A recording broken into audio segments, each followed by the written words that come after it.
Yay. Can you also bring me my water as long as it's out of frame? No, the red one.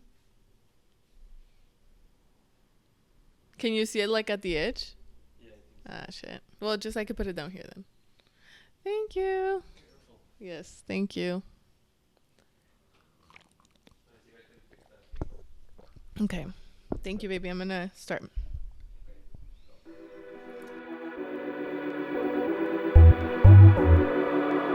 Welcome to Empowermente, the headquarters of personal empowerment. Hi, everyone. Welcome to Empowerment, the podcast, the headquarters of personal empowerment. This is Gina. I'm so excited that you're here. I wanted to do something a little bit different today. If you're watching on YouTube or if you're watching the video on Spotify or Apple Podcasts, you can clearly see that I have a different setup today. I am on my period and I wanted to feel it was more of a chill conversation with you rather than sitting and just pouring my heart in value and information. I wanted to do something a little bit more true to what's going on in my life right now and just like a little bit more casual. Hence the setup. I'm so happy that you've chosen to spend your time with me in this podcast episode, and I don't take it for granted. I'm so grateful. Thank you for clicking. I'm so excited to share today's episode. So, for today's episode, I want to do a little bit of a life update and just take you through some of the things happening in my life, some insights, and yeah, just give you a glimpse of the behind the scenes of what's been happening. And I would love for this to be an open conversation. So if you have any questions about the content that you would like to see or about what I'm talking about, you can always feel free to comment on the Spotify or YouTube comments, or you can DM me at Soy Gina Moreno or at the Empowerment Collective page. And yeah, let's get started. So today I made some matcha.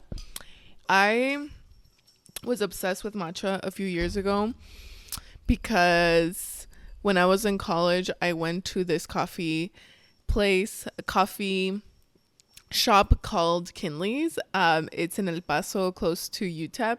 But what I didn't know is that matcha is not actually supposed to be sweet. Like it's more of a alfalfa planty taste. And so for years I kept saying that I love matcha, but at every single location that I would try it, I didn't like it. And up until recently, I live very close to a Colados, which is a famous coffee shop here in Phoenix that's Latino owned. I met the owner and learned all about his resilience in starting his business, and I love Colados and I love their matcha. It's a coconut matcha.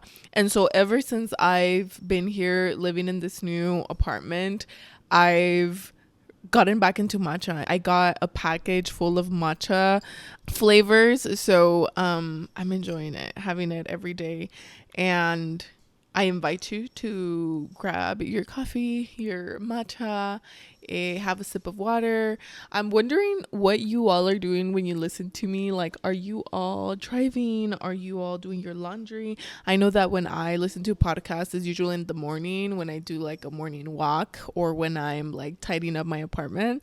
So I'm always curious to know that. And when I was putting this episode together, I really just wanted to sit down and give you life updates, but the disadvantage of that is that I have very flaky short-term memory, so there would be no way that I would remember what I actually wanted to say. So I definitely have some bullet points that I want to cover, or else I would forget it, but I will still try to make it as authentic and genuine as I can. I want to update you on just like my life right now. I'm living in a new apartment. I've been in Phoenix for a year and a half. I want to share about my experience with new kitties, my love and family life, some of my business and career updates, as well as friendship and a little bit of reflection. And with this, I hope to share with you, my my journey and that you feel heard by it, that you resonate with it, and just give you an insight, because sometimes I feel like in the podcast I really have focused on trying to give as much value as I can, and I don't know if I have gotten used to sharing my voice in a long form way, and I feel like sometimes I miss the opportunity to share more about me. So that's some thought process behind it. And I also haven't really posted like updates in general. And I'm also in the process of finding my voice in my content again. When I built my platform and I was really, really consistent with content, it was 2021. And I feel that I really was super connected to the truest version of my voice. And I feel like with all my life transitions that have happened, I have kind of lost the connection to my voice. And it's not to say that my content isn't authentic. It's more to say that I don't feel totally settled in the way that I express my content right now. And I feel like I'm in that journey, and I feel like I'm almost there. At this time, my focus for the next few weeks is really gonna be around posting short form content on my platforms every single day. I follow this guy. His name is Donovan Barrett, and he's doing a 500-day post challenge. And he has this strategy where like he posts everything on TikTok, and then based on how it does, he trickles it onto Instagram, YouTube Shorts, and then from that, like Threads and LinkedIn. I want to do something similar. I don't think that I'm quite ready for it, but I think just being consistent every single day with a video is gonna warm me up to it. And yeah, I'm excited to do it. I'm also thinking of joining his creative community, because I think entrepreneurship could get so lonely, and I really would like that co-working, co-partnering space. So I'm excited about that. And when I was drafting, the topics for this episode, once again, I was trying to find a theme around everything that I was saying. And I think, through all the different facets of my life, whether it be my career journey of being in tech and then going onto entrepreneurship, or my mental health journey, or even finding my voice through social media and public speaking, my hormone balancing journey, all these aspects to what my life is right now, even, finding my dream partner and accepting love, all of them have been a product of an overarching journey, which is spirituality and faith. And I think at any lens that I choose to share my story from, there's this overarching reality that it's really been an inner transformation in the way that I see myself and that I see life. And that has trickled into the way that I think, the way that I act, the way that I feel. Before sharing all my updates, I just want to share that, and that, I'm really, really profoundly happy and fulfilled with my life. I think a few years ago, I didn't feel that way, even if I had the best job on the outside and I was traveling every week and I had a very active social life. But internally, I felt really sad, and I felt really disconnected from my purpose and my soul. And I think underneath it all, I just felt, if you say it in mental health terms, I felt anxious and depressed. If you say it in spiritual terms, I felt disconnected, far away from my light. And I think the overarching theme here, and sorry, I think this podcast is a little bit all over the place, but that's what happens when you just go and open your brain. The overarching theme is that the things that I once prayed for and could only imagine are part of my everyday reality now.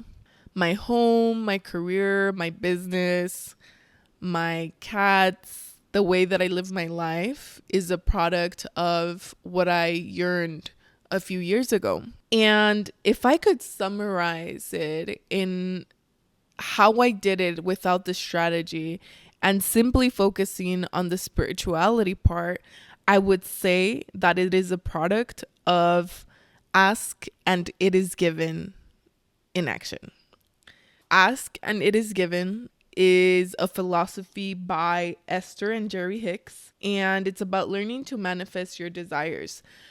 And maybe you're thinking, Gina, you're saying that you learned a manifesting technique and that's what brought you to have all your life's deepest desires.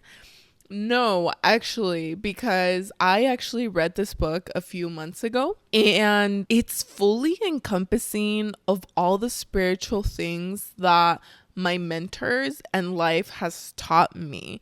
It really is tangibizing all my learnings into a book. And as you can see, oh my God, guys, you guys want to meet Canela? This is Canela. Mira. Say hi, Canela. It'll be part of my background. Okay. It's a philosophy that I had always kind of known about, but the book really does a good job of putting into paper everything that I've experienced, learned, and been through in the past 5 years. And the concept is fairly simple. If you're interested in reading the book, you can get it off of any bookstore. It's like considered a classic in spirituality now, I guess. Again, it's called Ask and It Is Given. And at the simplest form, ask and it is given. Oh my God, my cats are playing with their toys and they're so loud. Baby, can you come get the toy? They brought it over here.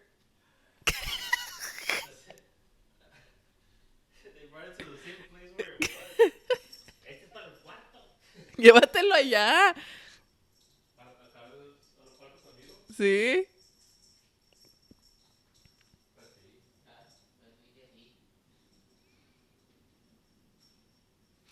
In the simplest way, ask and it is given means that your deepest desires, your dream life, your dream partner, your dream business, if you ask for it, it is a fact that it's going to be given to you. If you ask for it, it is done deal. That's what ask and it is given means. In the book, they explain 3 simple steps for manifesting. The first one is to ask for it. That's your part. The second part is that the universe takes your request and works on it. You don't have to worry about the how. This is not your step. And number 3 is that it is given. That's the whole concept.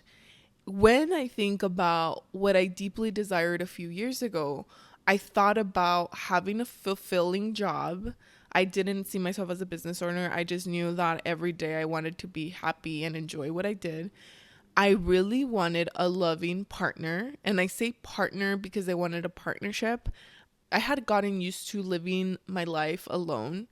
And I just yearned for that deep love that only a romantic partner can give you. And not to say that I didn't have amazing friends and family, but I just felt like I was navigating life by myself and I didn't want to do that anymore. So I deeply yearned for that romantic partnership.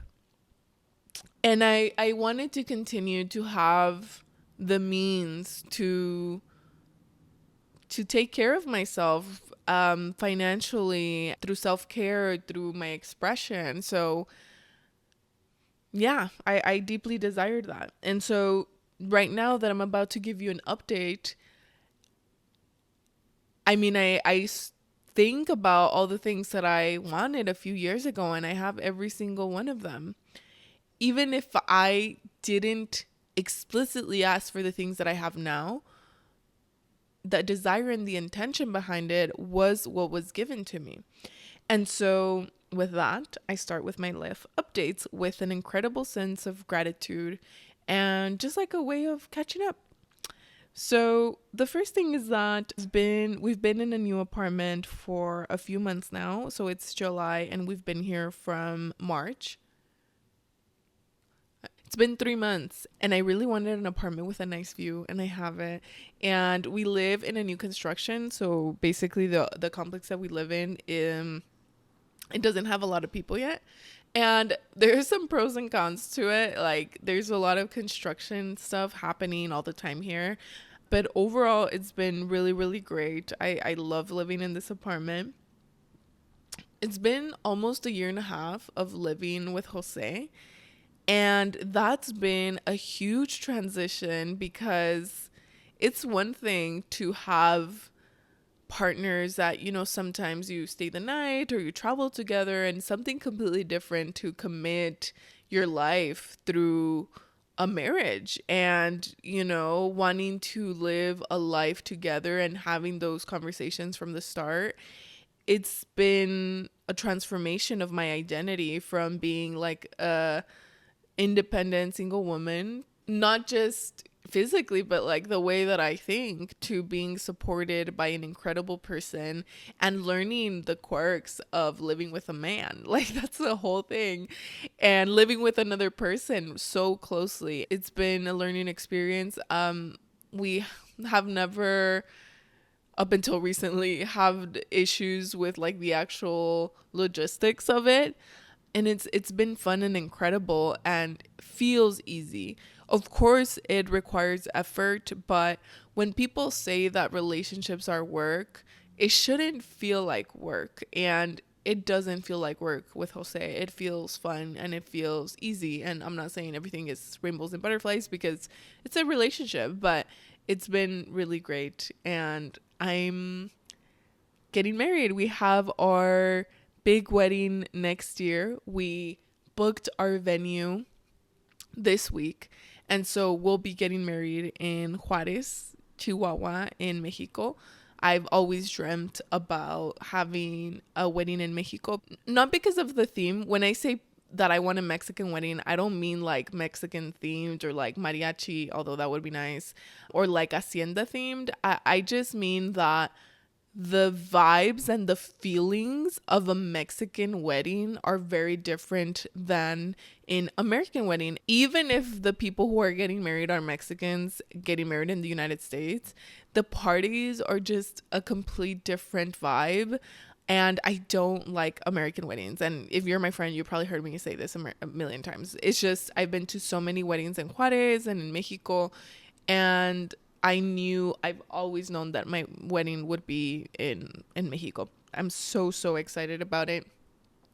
We have started wedding planning. Like we have our Excel doc. Mi suegra me dijo que agarrara una carpeta y que me pusiera a poner todas las cosas. Pero la verdad, you know, I'm a PM and I want to do things digitally. So we're getting started on it.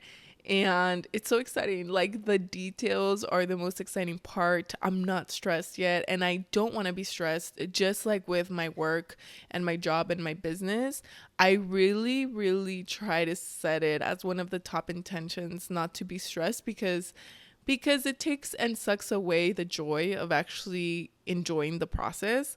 But there are so many cute things that I've heard of people doing, and those are the things that make me more excited. And when I think about my priorities in my wedding, I think about the venue, because I've always pictured like a nature-esque wedding in trees and nature. And so I'm super excited about that. And I love the entertainers that come in the zancos. I love like the midnight snacks, elote carts, people, you know, getting dressed up. No sé, estoy súper emocionada. And of course, having my family and friends to experience all of that. I mean, that's a given, but I think about the way that I'm going to look, my dress. Es una ilusión muy grande, and I'm happy and I'm at peace and I'm so excited for it. I've also, you know, been in Phoenix for a year and a half. People ask me all the time, like, how is it? People that are not from here and have not visited. It's great. Honestly, I think it's a really great size city. If you don't know, I've lived all over the US for at least a few months. You know, I'm from El Paso, but I've lived in Seattle, New York, Mexico City. So I think I have a pretty good glimpse of like what I like, I don't like, the pros and cons of every kind of city. And when it comes to Phoenix, I think it's a great mid-sized city. It is desert, so that's a con for me just because I'm from El Paso. So I love green places with lakes and with rivers and with lots of nature. And so there's a lot of desert here, but it's greener and prettier than El Paso. So I'm happy about that. It's a beautiful desert. There's a lot of places to hike, lots to do. I've found a really great entrepreneur community, Latina entrepreneur community, as people are super welcoming. I really, really like it so far. I've said this over and over again, but the con is just the summers are brutal. Like right now, it's already 100 degrees every day. I mean, it gets up to 110, 115, 120.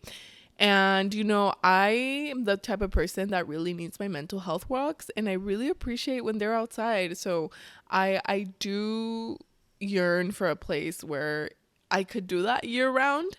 I don't know if there's a lot of places that you can, but it's one of those things that I would really like. And that would be pretty much my only con. I'm probably gonna have slides that like have like a question on top so that it's easier to follow what I'm talking about. But I pretty much have covered the themes of my all my updates, my new home and my new life together with Jose, Phoenix updates and new additions. Yeah, the latest find that I've had here nature wise is Tonto Natural Bridge, and by Tonto, o sea, literal como tonto. It's a really beautiful place. They have a little creek and water and a cave, y está muy muy bonito, la verdad. So yeah, and I mean, in Arizona is filled with places like Sedona and Grand Canyon, and so ven Canela, okay. Canela wants to be in the frame again. Come. Ven. Ven aquí. Ven. Do you guys see her? Let's see. Ven. O sea, si vas a venir a interrumpir mi podcast, de perdida ponte en la cámara.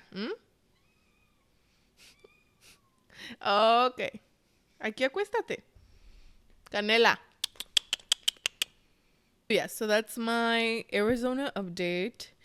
In terms of love and family, I think I kind of already went over it, but venga para que salga en mi podcast, Silver. La gente lo quiere conocer, señor. This is Silver or Silverio. He's a sweetheart. Hola, niño. He's gonna be in the frame, okay?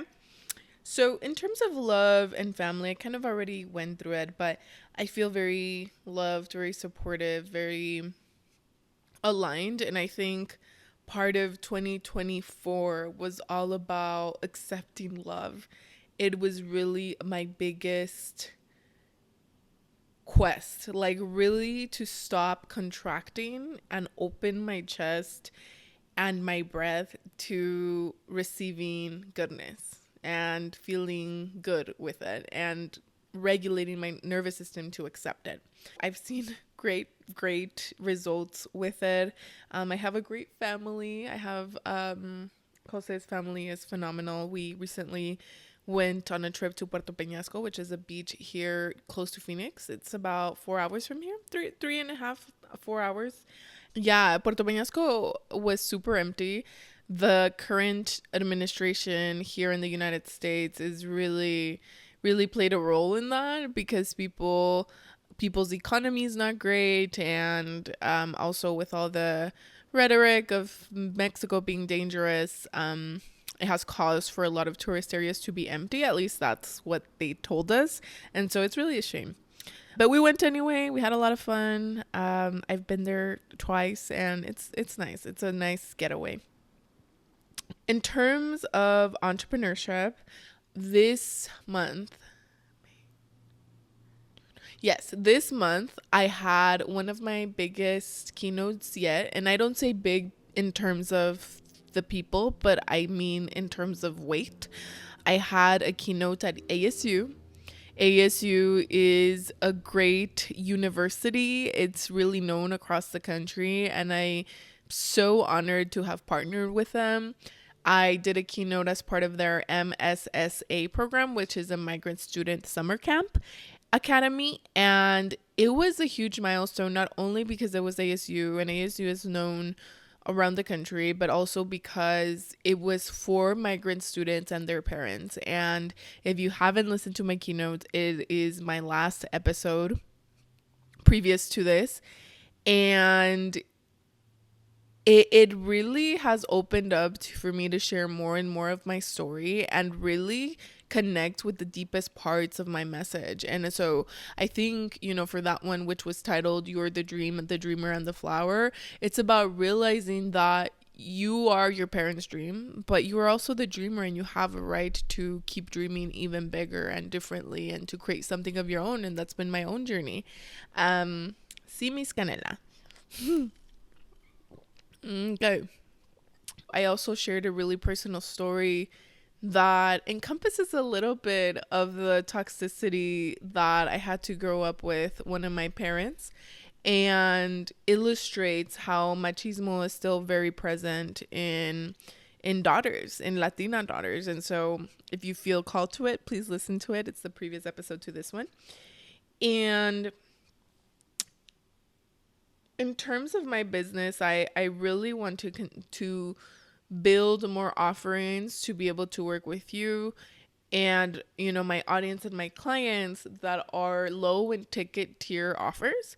When I started building consumer products and services for my audience, I went all the way up to high ticket items, which is, my Next Level Latina Group program and my one-to-one coaching program. Both of those are high ticket items. And so, I really want to continue building my products and services and impact in other ways. And so, yeah, I'm going to be launching different offerings and products that I hope you enjoy.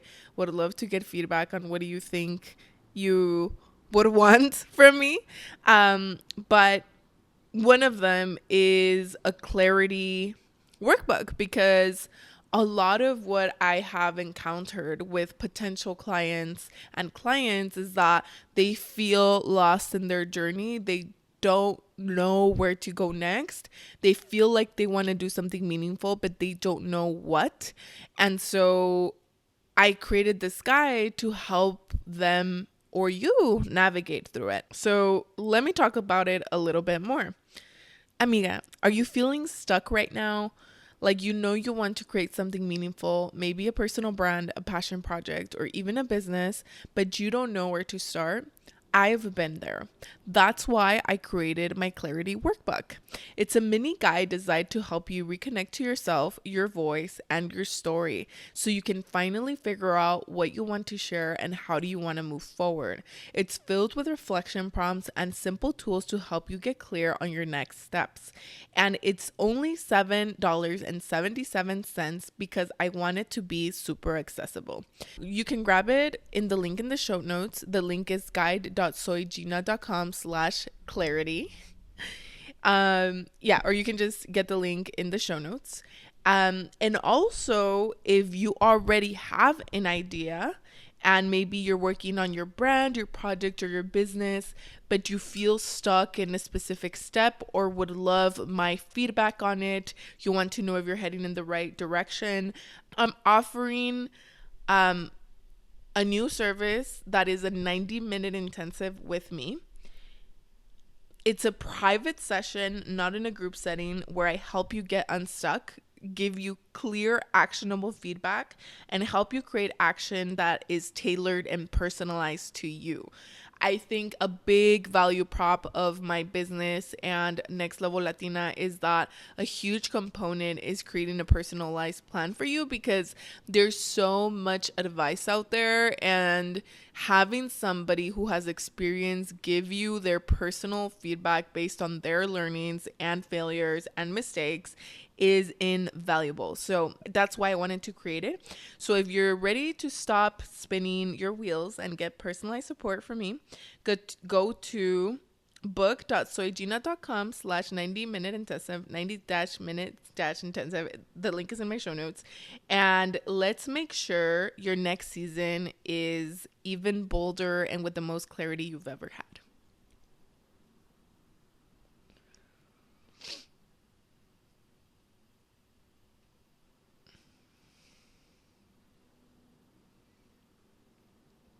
And to finish up this update, oh my God, this has turned into a longer episode than I thought. I mean, maybe I'm pausing a lot and there's a lot going on here. So maybe it's actually not that long.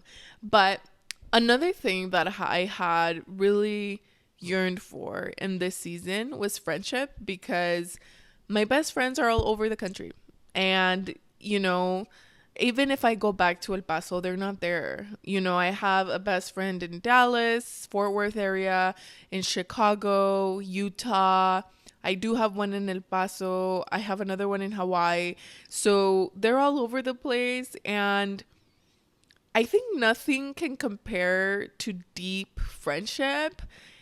I love meeting new people, but building relationships takes time. And so I really, really yearned for friendship. And at this stage of my life, I found it very hard to make friends, not because it's hard to meet people, but because, again, friendships take nurturing. And at the same time, I'm a coach, I want to be with people that can become also my clients and be in spaces where I can pitch myself, and also, having a partner, it's less time that you have for friendships, and there's a lot to juggle when you're an entrepreneur and building a business. So yeah, I mean, I really yearn for that friendship, but I also couldn't give it the time and attention it needed. So I decided to surrender it and be like, hey, maybe at this time I'm not meant to have deep friendships. And I do have deep friendships, just not like in an everyday setting, and that's okay. I'm willing to surrender that right now, even if it's something important to me. But I put my desire out, and this was like maybe 4 or 5 months ago. And recently I found myself reflecting that I've really developed the friendships that I have here.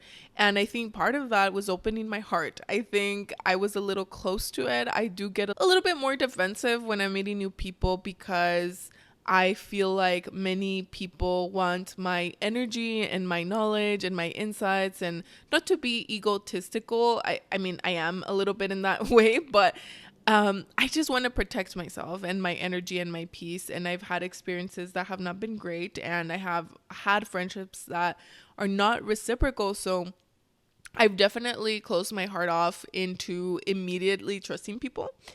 And so before I knew it, I have like several friends that I can call up and we can meet up. And they've been really, really great. And I've really enjoyed just getting to know them and forming new friendships. And I also had a really close friend move to Phoenix. So it's crazy to think that in a matter of few months, things can change so much. And things that we thought we just couldn't have right now are possible. With all of this that I shared and all the updates, I think my overall message is just to not settle, to surrender, to trust that you are going to get all the desires that you want, even if it's not exactly at the time or how you envision them. Your deepest desires are always noted by the universe, even if you don't even explicitly say them. And trust that there's a higher power and that your life is working for you, for your learnings. That earth is just a school where our souls get to learn. And that's the whole point of it. And so if you listen this far, thank you so much. I hope this episode wasn't all over the place. I really want to hear from you. I really, really hope that you enjoyed it. Let me know what you took away from it. Just wanted to do something more chill. Yeah, let me know, and looking forward to seeing you next time.